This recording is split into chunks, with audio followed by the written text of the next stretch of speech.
Good morning, everyone. I'm Jill with LSL CPAs, and we want to welcome you to 6 Ways to Increase Your Business Cash Flow with Odom. Before we get started today, we just want to go through a few quick housekeeping items for you. Just to let you know, this presentation will be recorded, so if for some reason you need to hop off early, but why would you want to do that? Or if you want to listen to it again, you can go ahead and view that. So look for a link in your email coming later today with that. We're also going to provide you a template that Odom has.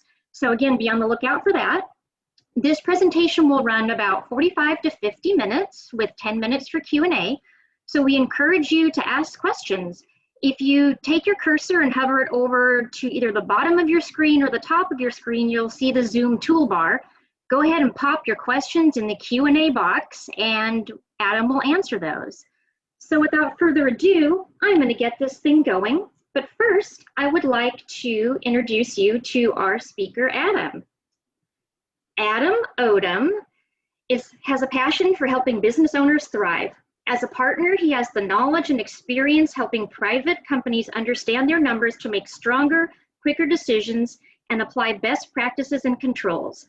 His clients include closely held businesses and nonprofits.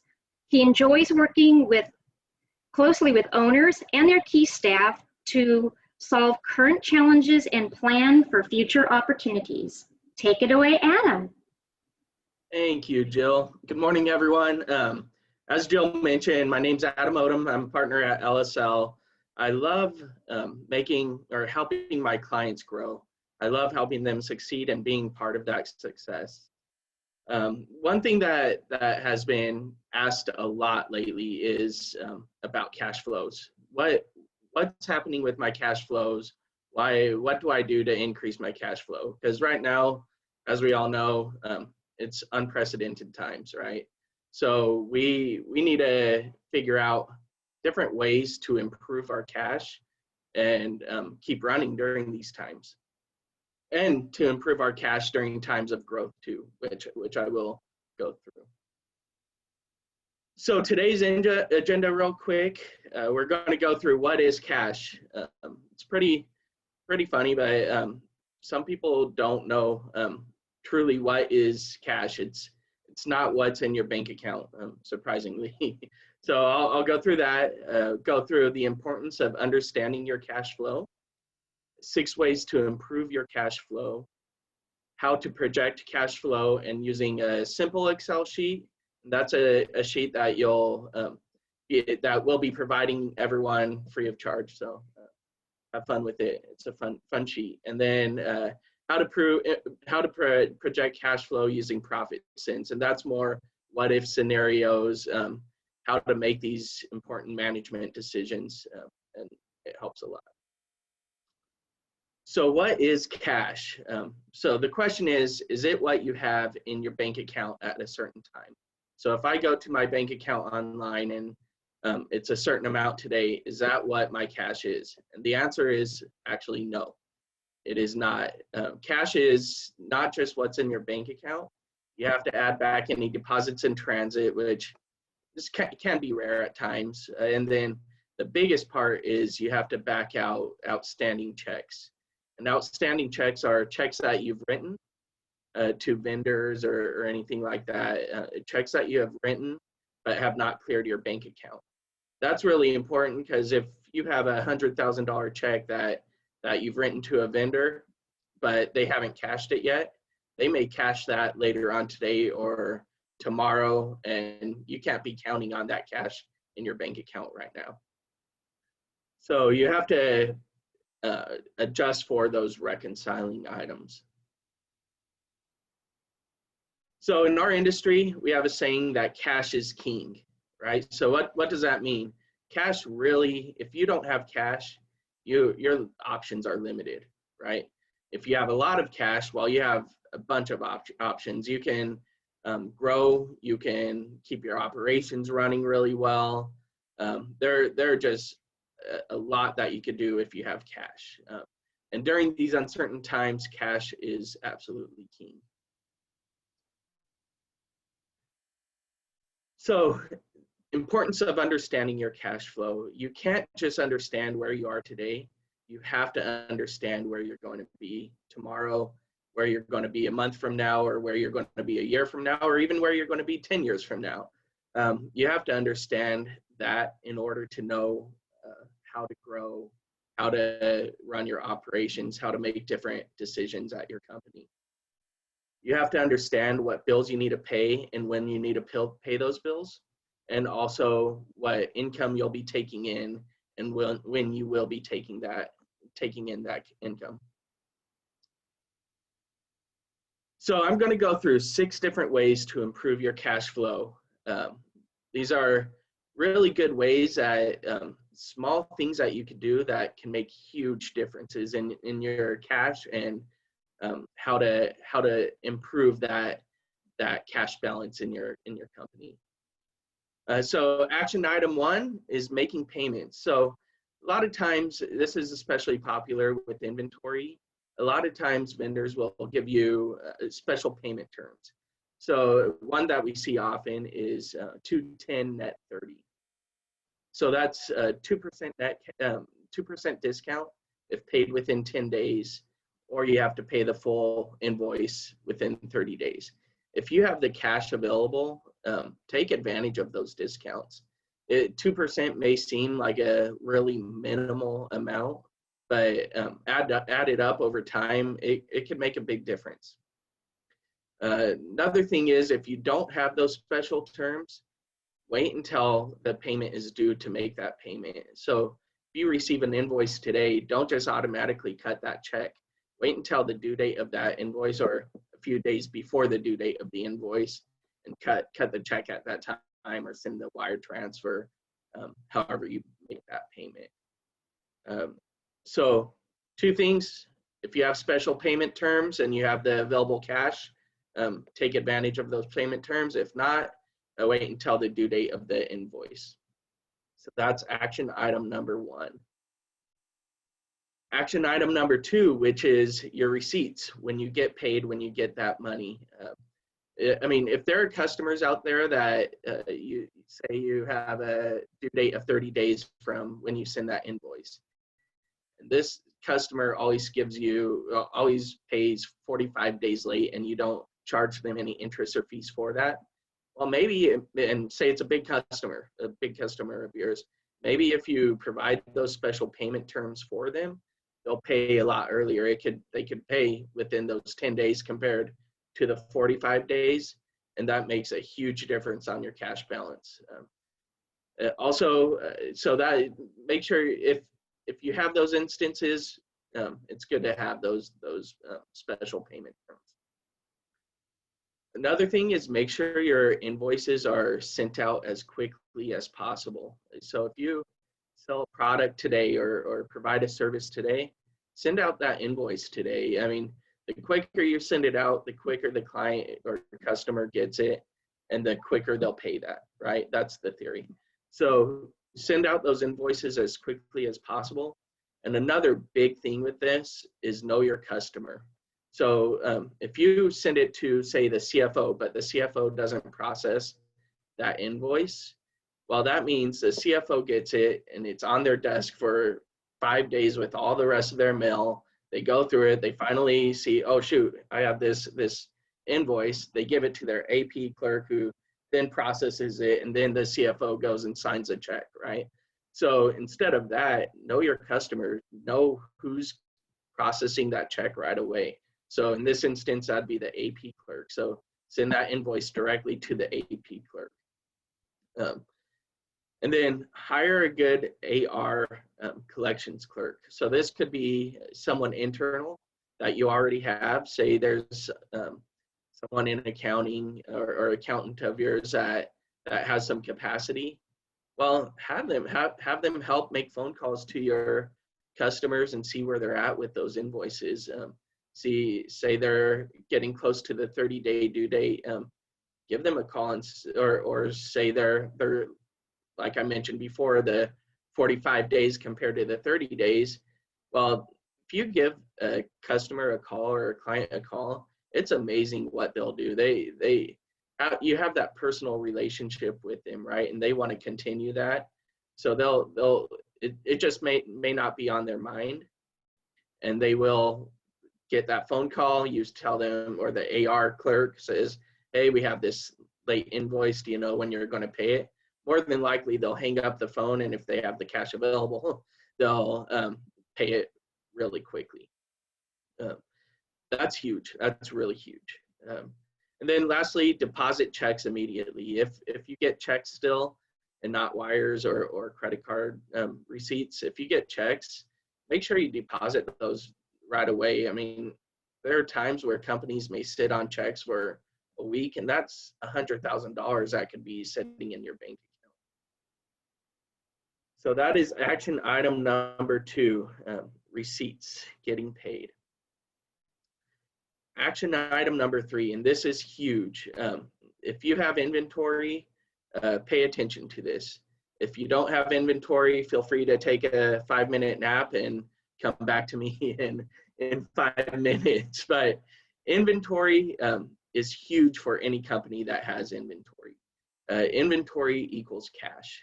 If you have a ton of inventory that's not moving, that's a lot of cash that you spent on that inventory that you aren't going to receive from the sales. So do not hold up all your cash in inventory.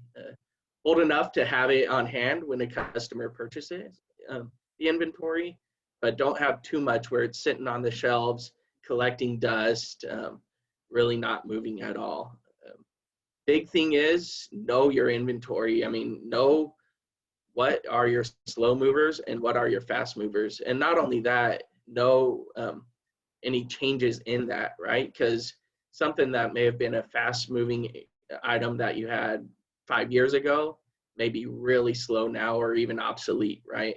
And you don't want to continue purchasing that piece of inventory. So your slow movers, obviously keep less of that inventory. Your fast movers, keep more on hand. So if you did not have inventory, now's the time to wake up, everyone. All right. So action item number 4 is renegotiate. This is big. I mean, you have suppliers out there, vendors out there that love your relationship that you have with them. So they're willing to work with you and renegotiate different contracts of yours. So meet with them, call vendors, supply providers, freight companies are big. Phone and internet service providers and different other vendors that you have and that you have a good relationship with, feel free to call them and say, hey, you know what, I noticed the bill increased 5% last year, this year to last year. Can we just bring it back down to no increase from last year? And I'll tell you what, most if not all vendors would be willing to do that. And if say you have a vendor that you aren't using much, things like that, call them and say that and say we don't see as much value in what you're providing. Can we get a discounted rate? And lastly, also shop your vendors. I mean, if you have a freight company, shop that around. That's a big expense for your business. So feel free to shop that around and renegotiate these different prices. I mean, my suggestion is always to try to renegotiate it first before you shop, because you have that existing relationship with those vendors. 2 more left, all right, everyone? So action item number 5, which is your line of credit. If you don't have a line of credit, it's hugely important to get a line of credit. And I'd say a lot of businesses that didn't have a line of credit in the beginning of the year found that out the hard way in reality, just because of COVID and the situation we came in with that. So luckily we had the PPP loan. Hopefully you all got that. If not, reach out to us and we could help you out with that. But big thing is your line of credit. You need to have a line of credit for those times when you don't see those unexpected lulls in your revenue, or the times where you have an option to grow your company, get a new piece of equipment, or get a new product line that you could possibly grow your company to that next level. If you have a line of credit, it will help with that. And it's, yeah, like I mentioned, if you don't have one, if you don't have a need right away, it's always good to have it in your back pocket for COVID 2.0. Hopefully that doesn't happen. But, and I mean, we're in COVID 1.0 right now, and any uncertainty or other growth. Sometimes some companies may not be able to get a line of credit, and there are other options out there. There are times where, say, your bank, you aren't what some banks called bankable, right? Maybe you haven't had as much profit the past few years, where they may not want to take that risk, especially during these times. There are different ways to obtain a line of credit, or alternatives to obtaining a line of credit. Some alternatives is increasing the balance of your banking credit cards, your business credit cards. If you have a business credit card that's, say, $25,000, call up your bank and see if you could get a increase of your credit cards to 100,000. I mean, the worst thing they could say is no, right? Best thing they could say is yes, and more than likely they may not be able to increase it that much, but they could increase it to 50,000, and that's an additional $25,000 you have to be able to pay for something that you may not be able to afford right away. Another thing is factoring receivables.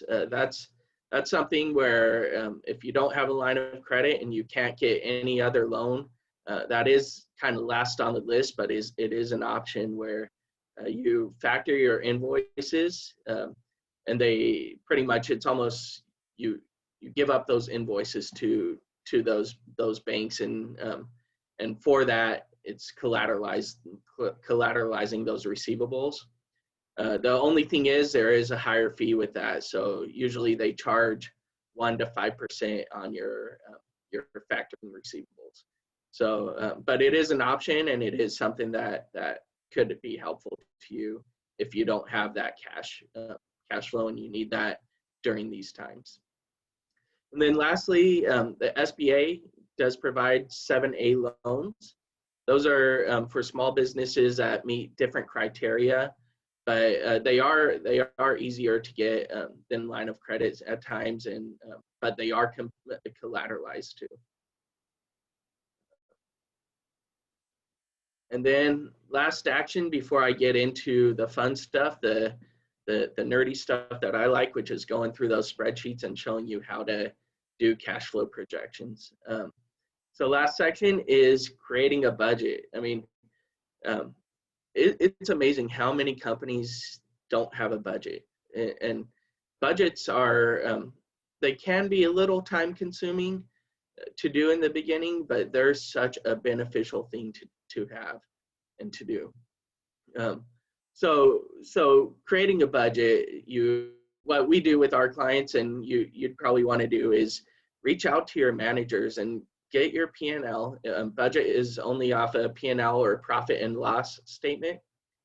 Get that from last year and see where you were last year, and see where you want to either cut or increase those different line items, revenue and expense line items. So so what you do is, say you have your warehouse manager, you have this freight of $500,000 last year, the freight costs.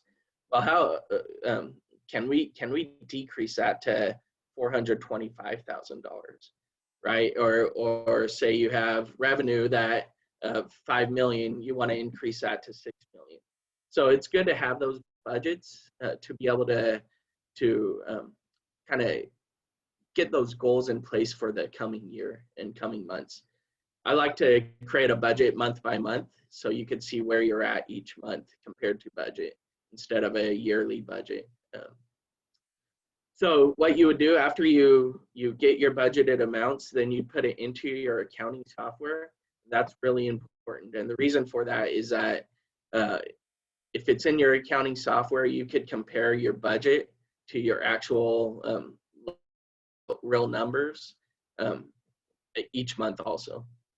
So that's why it's important to put it in your accounting software, so it will spit out that report for you. So those were the 6 ways to improve your cash flow.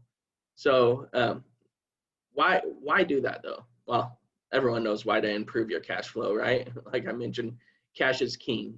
But during these uncertain times, how much longer can you truly survive on the activity, your current activity, without going into red, right?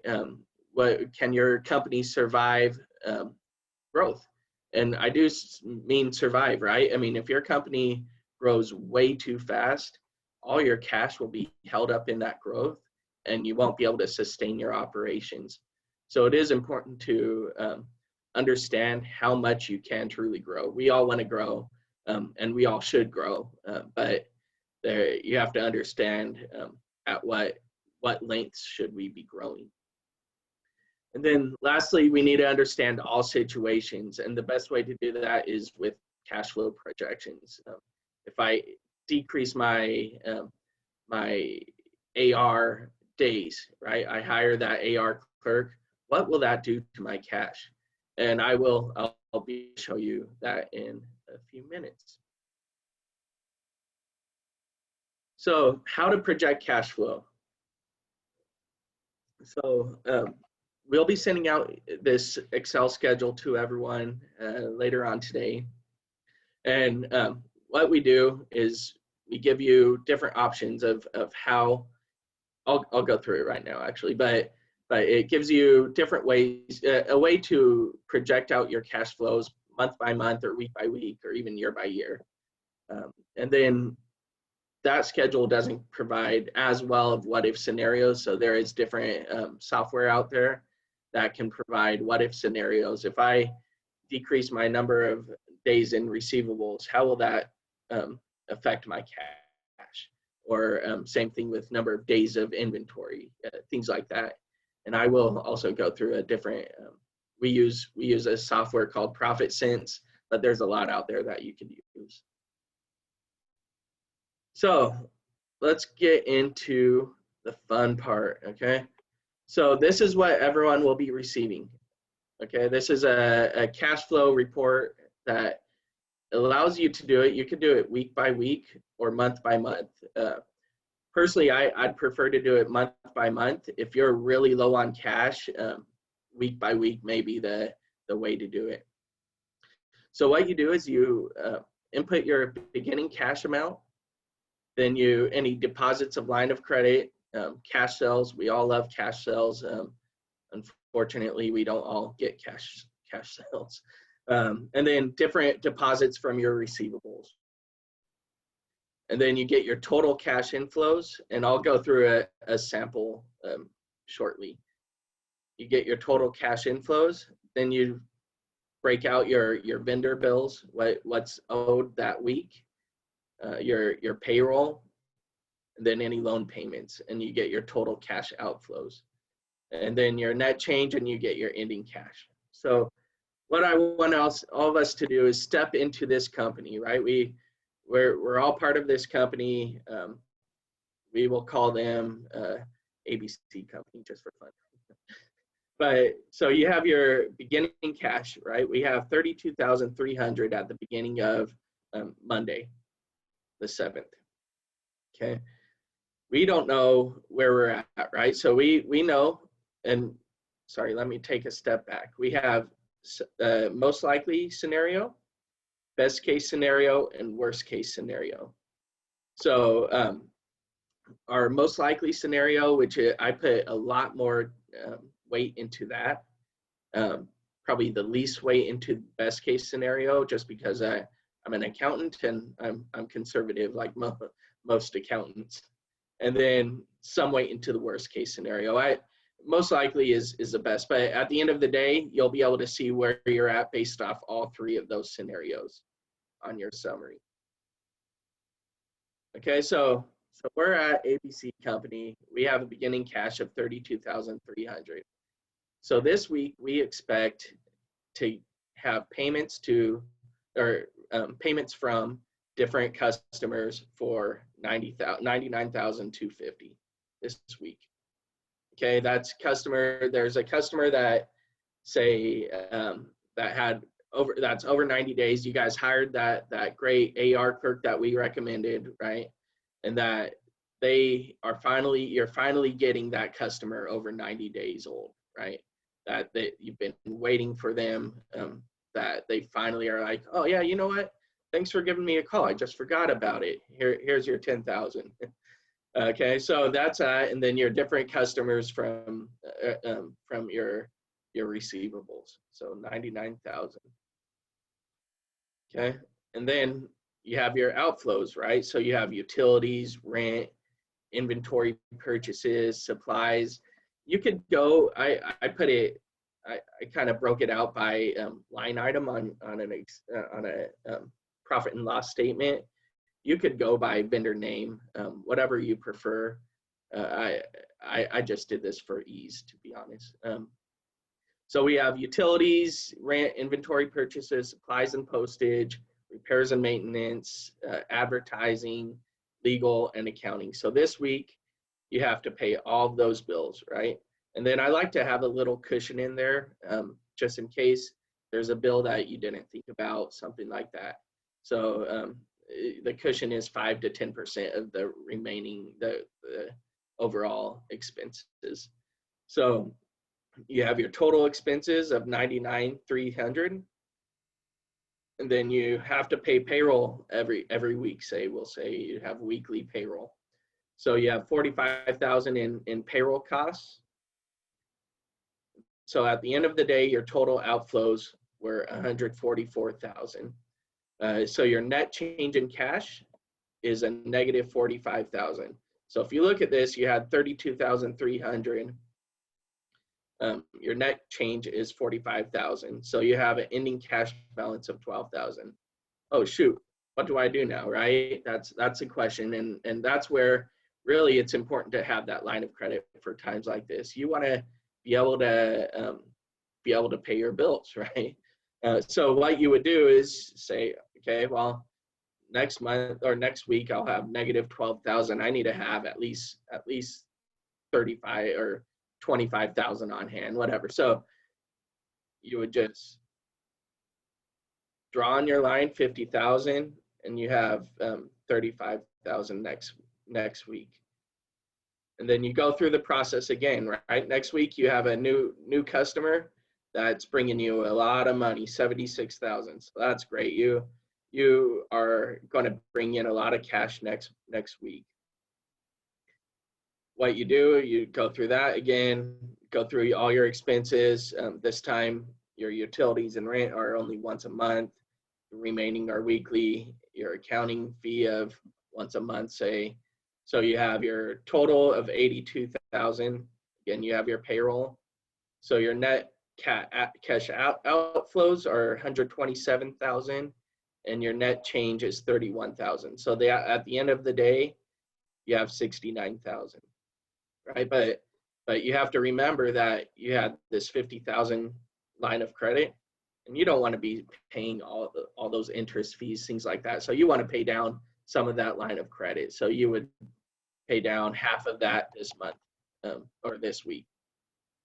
Oops, that'd be nice. So you pay down 25,000 of your line of credit, and you still have $44,000. So this sheet, it's very, so that's most likely best case. Same thing, but say you're over 90 days, you have 5 clients. You think, all right, we hired that AR clerk. We're really going to be bringing in the cash now, right, from those old receivables. Well, you have 50,000 there, right? That's coming in. You have a possible new client that may bring in a big contract for you, right? So you have 102,000, but it may not come to fruition. It may come to fruition. But again, this is best case scenario, but that's why I put less stock into the best case scenario. Then worst case scenario or best case scenario, your other expenses decrease. The rest are pretty fixed expenses, so you wouldn't change those very much. Although repairs, maybe you have a piece of, I don't know,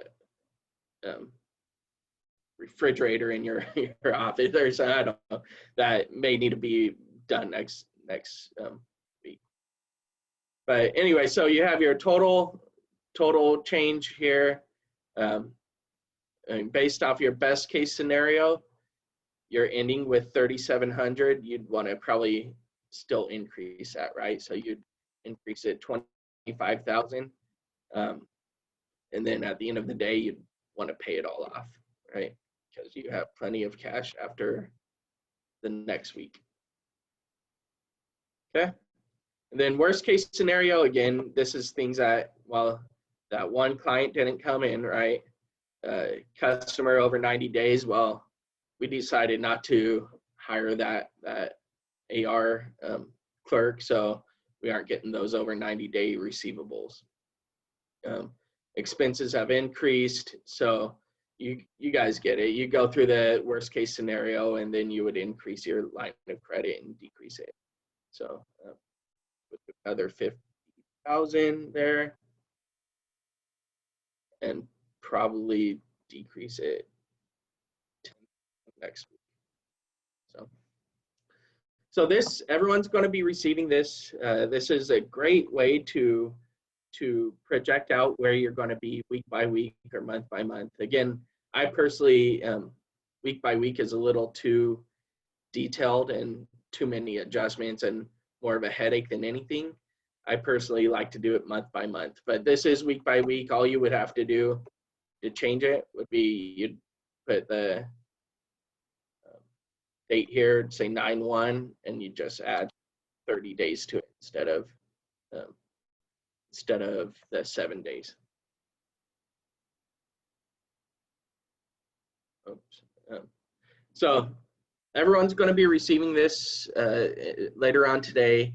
If you have any questions on this or how to fill it out, or have any questions on even scenarios that you may have, feel free to reach out to me or any other partner or manager that you deal with, and we can absolutely help you out with that.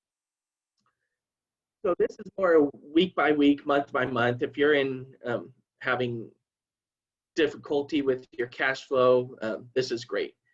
So we have another thing though, like I mentioned, what if scenarios. It's tough to do. Well, if I decrease my decrease my number of days in the receivable by a couple of days, what will that do to me, right? So we have another sheet that helps with this. Again, there's different software out there that you could purchase that could help with this. And if you have any questions, we could help you with it, or we could search for a different software for you. Okay. So this is a great thing. So what I did it as of December 31st, actually 2019, but this is where they were at the beginning of the year. Based off their current projections, so they expect sales to increase by 3%. Gross profit margin, this is how it's been the past few years, so they expect it to remain the same. They expect to increase their overhead by 3%, and then again, the number of days in receivable, payable, and inventory, all three of those is what has been going back to, I think, 5 years. It's their average, right? So if you notice, right, based off their increase in growth in sales and overhead, as of June, we would have projected the cash to go from negative 154,000 to a positive 37,000.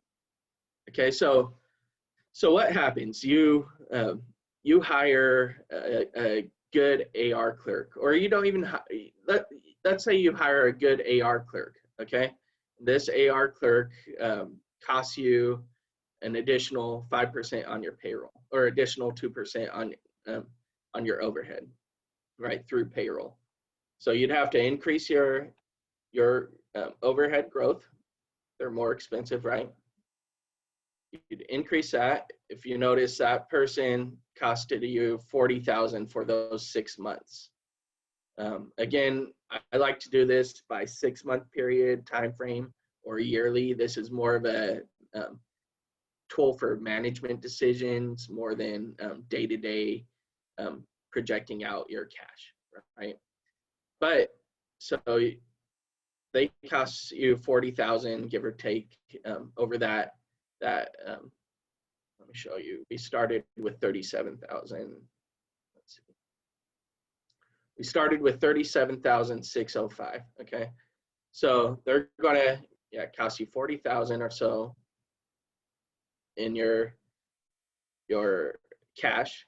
You're spending money on their payroll, but if they just decrease it by say almost 2%, from 39.6 to 38 days in your receivable. And this is a large company, so it is going to jump, but this is about a $15 million in revenue company. So you notice you went from 37,000 to 46,000 just by hiring that one AR clerk that gets your days up there. I mean, it takes a lot to change your number of days. So just 2 days is a reasonable amount of time. Hiring that one person increases your cash 10,000, right, for the 6 months, and more than likely it'd be 20,000 after the year. So although making that one decision, it increases your cash flow. Okay. Then same with AP days. I mean, if you look at this, we have, based off their industry, they're at 39 days. They're at 40, the industry's at 39 days. The accounts payable days right now for this company is 45 days. In reality, they probably can't change that all that much. 45 days is a good time frame to be paying off your payables. But say they can increase it. Say there's one client that's or one vendor, a large vendor that offers 60 days. That'd be nice if more did that. But if one vendor offered 60 days to pay off those payables, well, that'll increase your number of days. This is for the whole company, from 45.2 days to say 46 days, right? If you just delay that payable every week or every time you pay it, well, you went from 47,000 in cash to 66,000, right? So that's it's really important to wait until those invoices are due to pay those invoices. And lastly, the number of days in inventory. So say you have inventory that are that you listen to this webinar, right?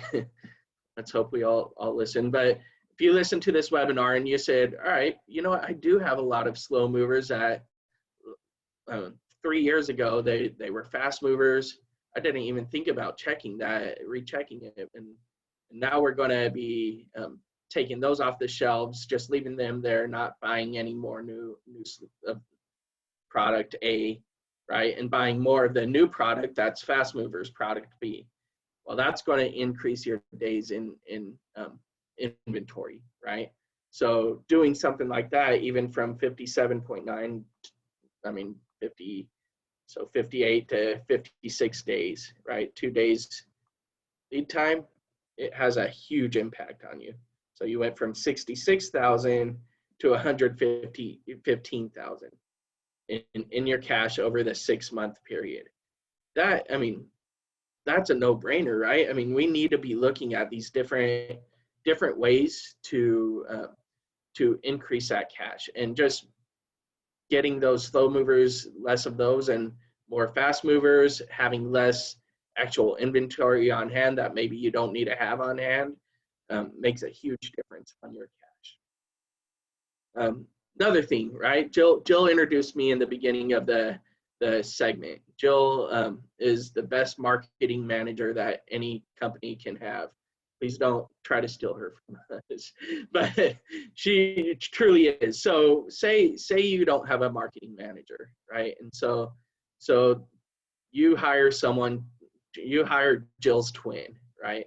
So hiring Jill's twin again will increase your overhead by 3% or 2% more increase. So again, our cash is at 115,000 right now.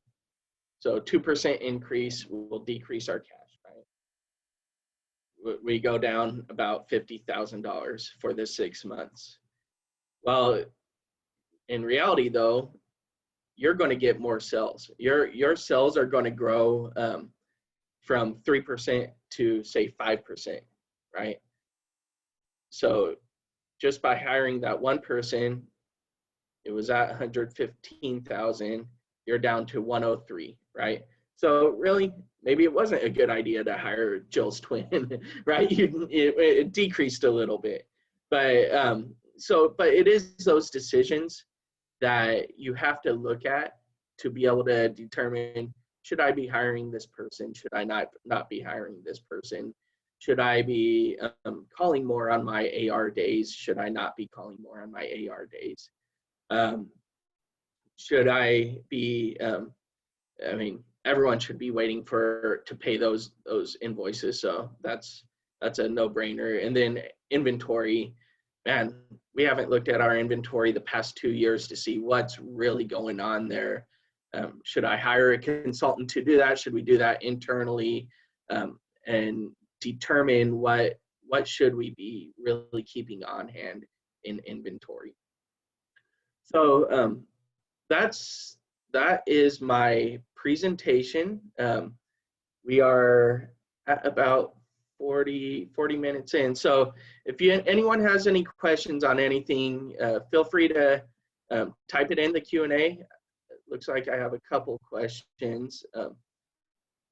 Okay, so one person asked, how do you decide what terms you should offer? That's a good question. It's something that you should be determining really based off your customer base, right? So kind of if your customers are willing to receive a 1% discount if they pay it within 15 days, that's something that you should be thinking about. I wouldn't give it to all customers at the same exact time. You should do it customer by customer. It may require a couple of phone calls to some of your large customers. So that's, I hope I answered that question.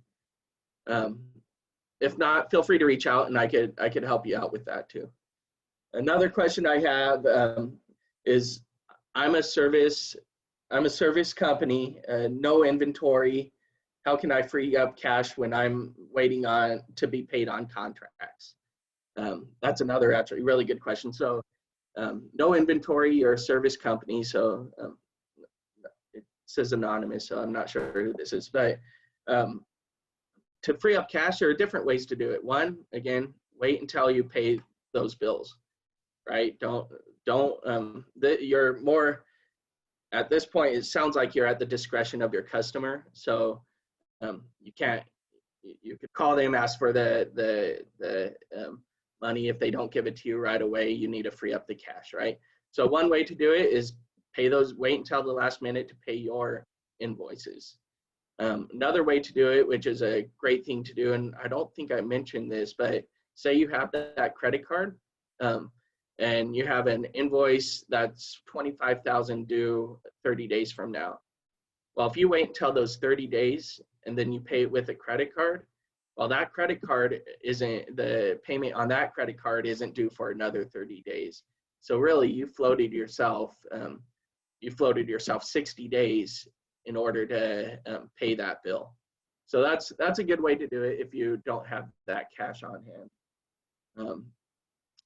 Another question that we received was, should I switch to electronic invoicing to speed up getting paid? So as opposed to mailing those invoices, yes and no. So electronic invoicing is really, really good. I mean, if you send those emails to those AP clerk or the company AP at whatever.com, right?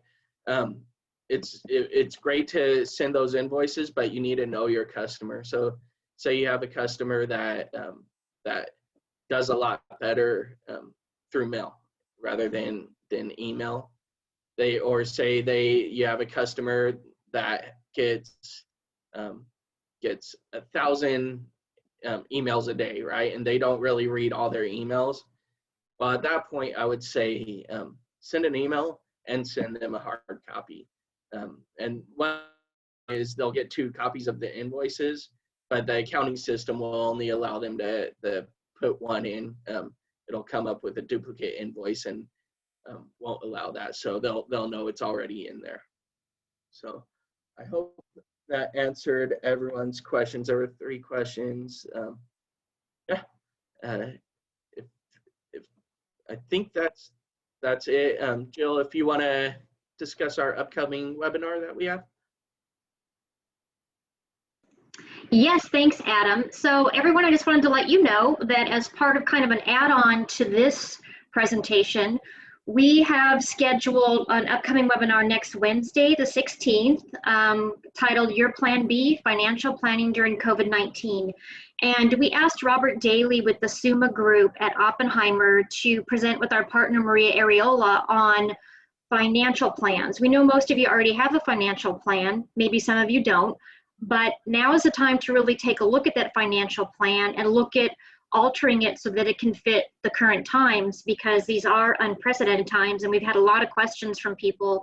Should I continue to save for retirement? Should I continue to save for my kids' college education? You know, what should I do now about freeing up more money? And that's going to be a nice dovetail from what Adam just talked about. So you will be receiving an invitation to that shortly, and also look out again in your inbox later today for Adam's cash flow template, the slides from this presentation today, and a link to the recording. I think with that, we want to wish you all a good day. We want to thank you so much for joining us. Make it a great day. Thanks again for coming, and we will virtually see you all soon. Take care now. Bye-bye. Thank you, everyone.